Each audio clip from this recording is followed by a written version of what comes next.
In this video, we're going to construct a little sleep out with a gable roof like this. So here's the one. I've cut out the way for the door. I've sketched the doors and other parts to do. And then I've assembled it so that you can open and close the door. So you see you can open and close the door. So we'll go through all the steps of drawing this, and later in videos we can go a little bit more into detail. So I'll just go to OnsHape, create document, and then we'll give it a name. It's important to give your documents the right name. So if you've got quite a few documents, you know what you're looking for. So I'm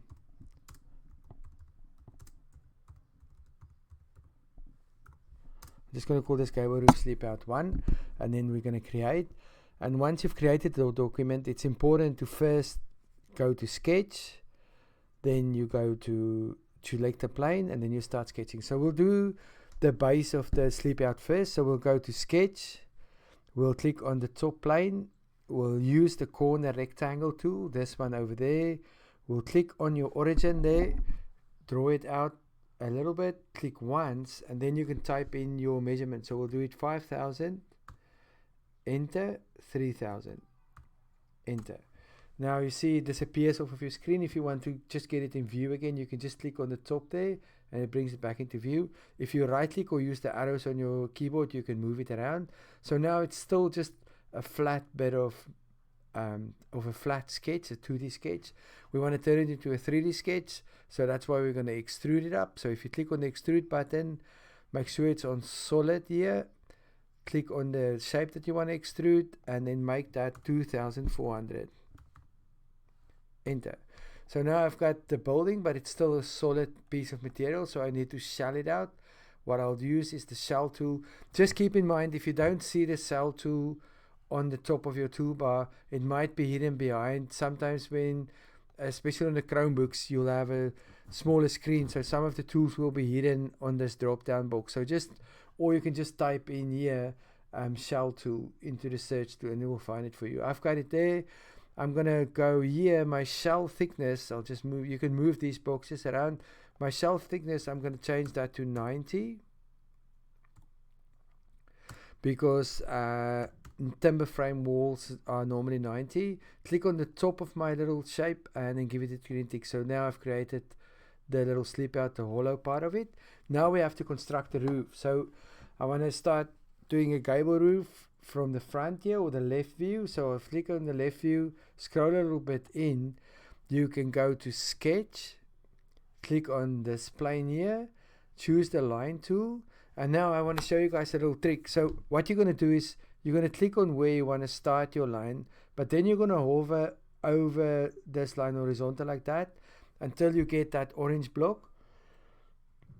Once you get that orange block, you can just move up your line and see that little reference line that you get there, that little orange reference line you get. At this stage, I'm not very fussed about the length of this line, as long as you've got that orange center line. So let's make it like that, and then you'll go down to this side. Now, the moment you've done that and you press escape, we can extrude that over the length of our little sleep out. So if I click on the, it talks about a missing face there, but if you just click on it again, see it wants to extrude it to the wrong side. So if you click on that opposite direction, and then here we'll just type in 5,000, because we know our sleep out is 5,000 in length there, and give it a green tick, and that's our roof bit done. Now I want to put the roof material on, the roofing material. Later we can go and shell this from the inside as well.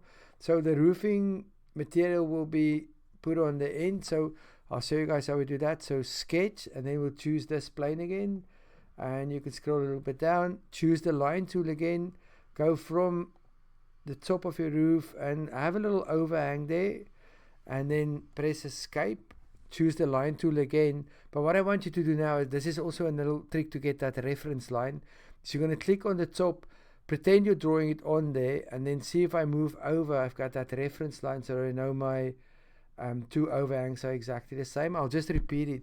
So I'll choose the line tool, I clicked on the top there, and I went down there, and then if I move across, see I've got that orange reference line, and I'll just got that in, press escape again. Now I'm going to extrude the roof material, but I just want to do a surface extrude.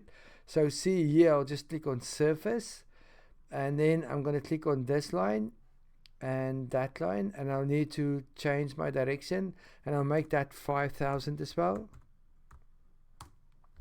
Once I've done that, I can just give it a green tick. Now I just need to give this some thickness, so there's a thickness tool. Again, if you don't see it, just click on the search tools bar and then find it. So thickness, click on this side, and let's make it, the default's 5 mils, let's make it 90 mils thick as well. Enter, and then we're going to do it on this side as well and give it a green tick. And that's my little design done there with the roof. Okay, that's all for this video. Thanks for watching.